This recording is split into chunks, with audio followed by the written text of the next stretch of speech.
இப்போ நம்ம பார்த்துட்டு இருக்கிறது சூரப்பட்டு டோல் பிளாசா. இந்த போரூர் டோல் பிளாசாவுக்கு முன்னே இருக்கக்கூடிய டோல் பிளாசா. இந்த ரெண்டு டோல் பிளாசாக்கள், அந்த சூரப்பட்டு டோல் பிளாசா ப்ளஸ் இந்த வானகரம் டோல் பிளாசா, ரெண்டுத்தையுமே வந்து ஒரே கான்ட்ராக்டர் தான் வந்து குத்தகைக்கு எடுத்திருக்காரு.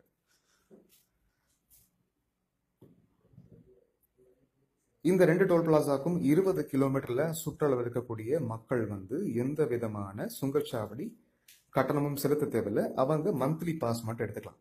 மந்த்லி பாஸ் உடைய விலை மாசத்துக்கு 235 ரூபாய். இந்த ரெண்டு டோல் பிளாசாவை நீங்க கிராஸ் பண்ணி போயிட்டு வரலாம். ஆனா இந்த நிர்வாகம் அதை கொடுக்கறது கிடையாது. நமக்கான உரிமைகள் பறிக்கப்படுகிறது. ஸோ என்ஹெச்ஏக்கு இந்த டாக்குமெண்டேஷனை கொண்டு போய் தெளிவா வந்து இஷ்யூஸ் ரைஸ் பண்ணும்போது அங்க சவுந்தரராஜன் ஆஃபீஸர் இருக்காரு. அவர் கைப்பட கையெழுத்து போட்டு கொடுத்து, இல்லைங்க பாஸ் உங்களுக்கு கொடுக்கப்படணும் அப்படின்னு சொல்லிட்டு அந்த டோல் பிளாசாவுக்கு இன்ஸ்ட்ரக்ஷன் கொடுத்துருக்காரு. இப்போ நாம அந்த டோல் பிளாசா வந்து கடந்து போக போறோம். அவரு சவுந்தரராஜன் அவர்கள் கையெழுத்து போட்டு கொடுத்த டாக்குமெண்ட் வந்து அவருக்கு காமிக்க போறோம். ஸோ காமிக்கும் பொழுது என்ன சொல்றாங்க அப்படின்றத பார்ப்போம்.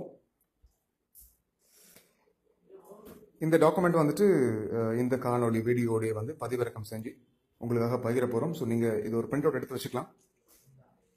உங்களுக்கு தெரிந்த நபர்கள்லாம் காமிக்கலாம். இந்த டாக்குமெண்ட் வாங்கி பார்க்குறாப்புல மந்த்லி பாஸ் கிடையாது, அதனால நீங்க போகலாம் அப்படின்னு சொல்லிட்டார். நம்ம கிளம்பி போயிடுறோம். நம்முடைய அறியாமை, ஊழல் அரசியல்வாதிகள் மற்றும் தொழில் அதிபர்களின் பலம், இது எல்லாமே அந்த வெப்சைட்ல இருக்கு. ஸோ நாம தேடணும், தேடி அதை டவுன்லோட் பண்ணணும். இது அவங்க பேப்பர்ல கூட அட்வர்டைஸ்மெண்ட் பண்ணிருக்காங்க, ஆனா நாம கவனிக்கிறது கிடையாது இல்லையா? ஸோ பாயிண்ட் நம்பர் 2 அதுல தெளிவா போட்டிருக்கு. The rates for monthly pass applicable for local personal vehicle shall be 235 rupees for the year 2016-17. 17-18க்கும் இதே தான் applicable. ஸோ இந்த டாக்குமெண்ட்டை நிறைய பேருக்கு நீங்கள் ஷேர் பண்ணுங்க.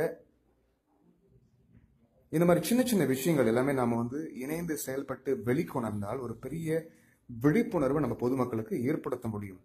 நாம் முடிச்சுக்கிட்டோம்னா நம்மளை வந்து அவ்வளோ சுலபமாக வந்து யாருமே ஏமாற்ற முடியாது இல்லையா?